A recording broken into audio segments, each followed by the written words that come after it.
नमस्कार। देश में मुस्लिमों की कुल आबादी का 85% हिस्सा पासवान है।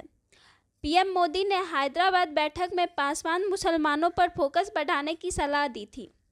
अति पिछड़ा दलित पासवान मुस्लिम अब अपनी पार्टी बनाने जा रहे हैं। विधानसभा चुनाव में भाजपा को धूल चटाएगी पासवान मुस्लिमों की पार्टी। पार्टी का ऐलान 4 अगस्त को होने जा रहा है। देखिए पूरा वीडियो। क्या चर्चा हो रही है? चुनाव तो खत्म हो गए, क्या अगले चुनाव के लिए फिर संगठन? चुनाव के लिए हम लोग नहीं इकट्ठा हुए हैं।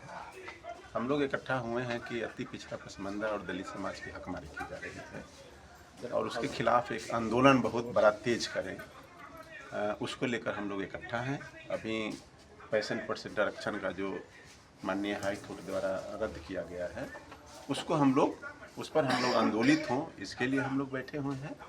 और 121 सदस्यीय संयोजक मंडल हम लोग बनाए हैं और इसका अगला मीटिंग हम लोग 4 अगस्त को हम लोग रविंद्र भवन में करने जा रहे हैं। और जिस तरह से नीतीश कुमार जी द्वारा हम लोगों के साथ मैंने हमेशा कुछ न कुछ ऐसा दाव पेच लगाकर हम लोग को पटकनी देते हैं या हमारा हकमारी करते हैं कि हमारे लोग समझ ही नहीं पा रहे हैं। जैसे देखिए, ये 65% आरक्षण पर हाई कोर्ट का सुनवाई चुनाव से पहले हो चुका था, लेकिन उसको सार्वजनिक नहीं किया गया। क्यों? लोकसभा में फायदा लेने के लिए। ठीक है, उन्होंने ले लिया और फिर तेली तमोली दांगी को शामिल करके आरक्षण तो दिया, कर्पूरी जो दिया था उसमें से भी इन्होंने लुटवा दिया। तो अब इन बातों को अति पिछड़ा पसमानदा और दलित समाज समझ चुका है और इस बार हम लोग सरकार के खिलाफ अपने हक के लिए सड़क से सदन तक लड़ने का काम करेंगे। विकल्प देंगे क्या? हाँ, विकल्प भी देंगे। क्या विकल्प रहेगा? राजनीतिक विकल्प रहेगा, अति पिछड़ा पसमानदा दलित का विकल्प रहेगा। और अगली बार हम लोग यह प्रयास करेंगे कि हमारे समाज का अति पिछड़ा पसमानदा और दलित समाज से कोई नेता आए ऐसा जो हम लोग सत्ता में बैठे और अपनी हक जो हकमारी हो रहा है उसको हम लोग सुरक्षित करें और छीने भी। बच्चू प्रसाद बीरू। क्या कुछ रणनीति बना रहे हैं आज आप लोग इस बैठक को लेकर?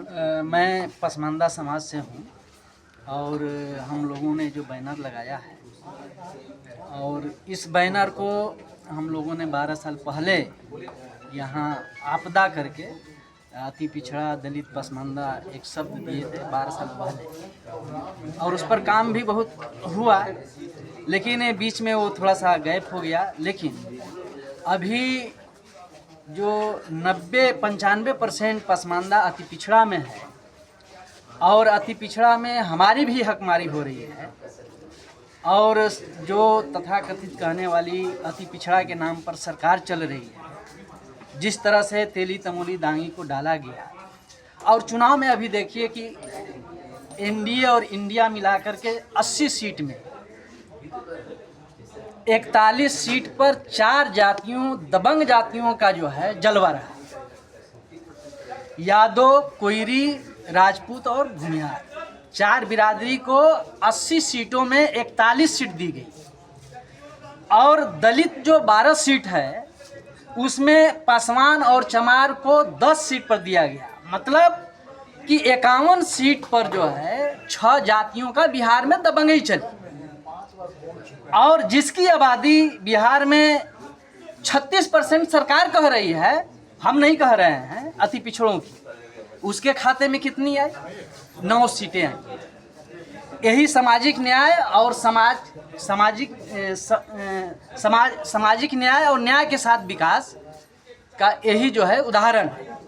इन तमाम बिंदुओं पर हम लोगों ने गौर फिक्र और चिंतन कर रहे हैं कि क्यों नहीं हमारी इतनी आबादी जो 36% अति पिछड़ा है, 15% पसमानदा है जो कि वो भी ऑलरेडी अति पिछड़ा में है, तो 50% और दलित मिला करके हम लोग अकेले यहाँ सरकार क्यों नहीं बना सकते, जो दूसरे के पीछे भीख मांग रहे हैं, तलवा चाट रहे हैं और हमारे हिस्सेदारी को जो है गमन कर रहा है, हमारी आर्थिक गैर बराबरी हो रही है, तमाम बिंदुओं में हम पिछड़े जा रहे हैं, हाशिए पर हैं।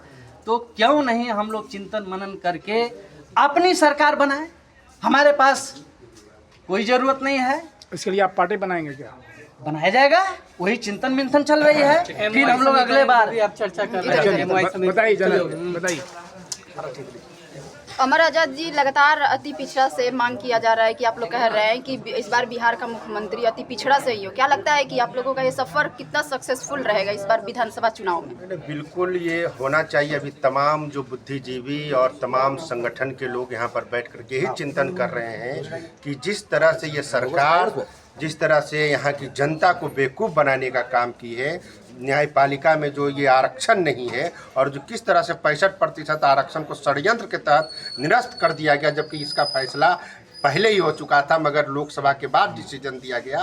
तो ये सरकार जो मिल करके है, दलित, अति पिछड़ा और पसमानदा जो समाज के लोग हैं जिनको मुख्य रूप से राजनीतिक में उसका सरकार बनना चाहिए, वो जो नहीं हो पा रहा है और कुछ लोग ही सत्ता पर काबिज है, इसके खिलाफ में हम लोग सभी लोग एकजुट होकर के अभी जो न्यायपालिका के खिलाफ ये आंदोलन हम लोग करेंगे और मजबूती से राजनीतिक विकल्प की जो बात हो रही है वो भी देने का काम करेंगे।